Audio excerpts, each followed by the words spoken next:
Hi, hello. Now it's time for English. So let's explore three aspects of English. Maybe you want to know about collocations, idioms, and polysemy. Today, we're going to explore through three examples of these situations. These are essential to improve your fluency and make your English more dynamic. So let's dive right in. So talking about preposition and collocations, no?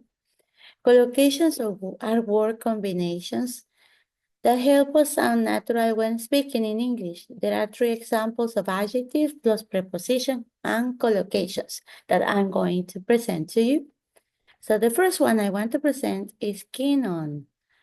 This means, let's talk about the meaning. This means being very interested in or enthusiastic about something.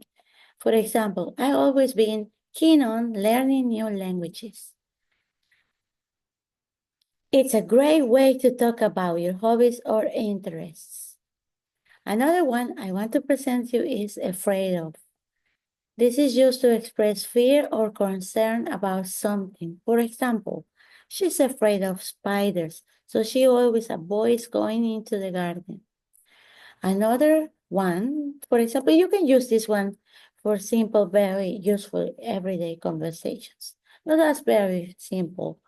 I'm afraid of spiders. That would be one example.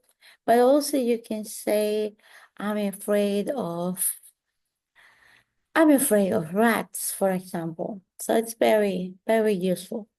There's another one I want to present you that is tired of.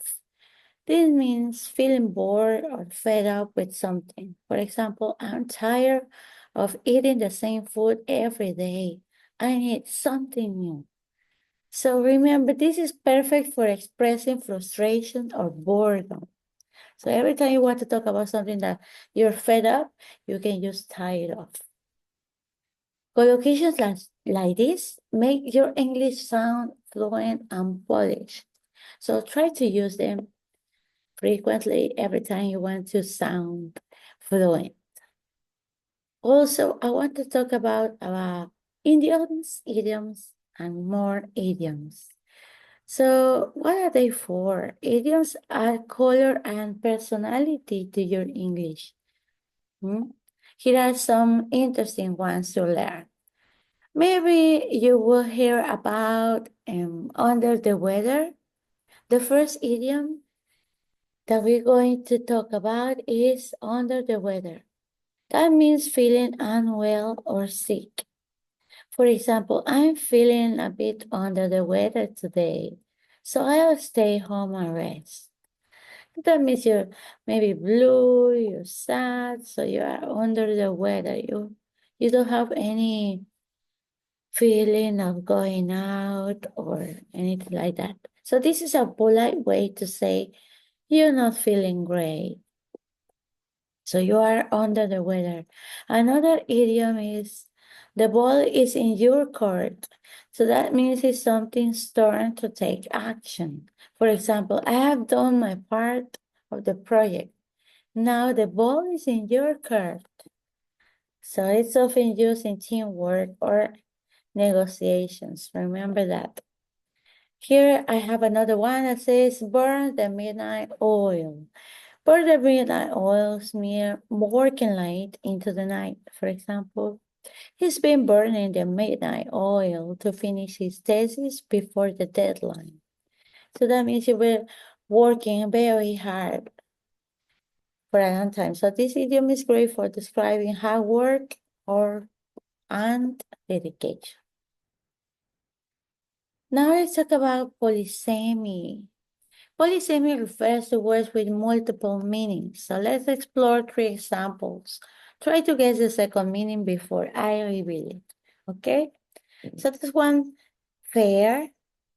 Example, here's the example so you know. The teacher was fair in grading the exams. What else can fair mean? Can you remember? Can you think of another meaning for fair? Well, here's one. It can also mean a public event or festival. For example, we went to the science fair last weekend. Also, I remember also another meaning for fair would be like a place where you go, like where there's another, for example, an amusement park. We can call it fair also. So play, what about play? So the kids love to play outside after school. Play is another polysemy word. So what's another meaning of play?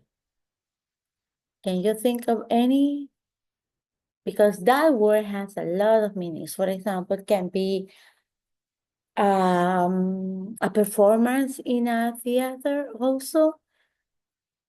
It can also refer to a theatrical performance, like we said. So also you can say like, let's play video games. You can use it also in that way. For example, the play we saw last night talking about an opera, for example, the play we saw last night was amazing. Here's another one, row. There's a row of books on the shelf. So what else can row mean?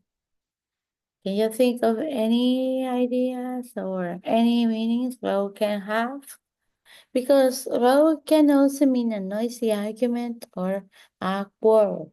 For example, the neighbors had a row about their loud music last night. So it means that they have a little bit of a discussion, an argument about loud music last night.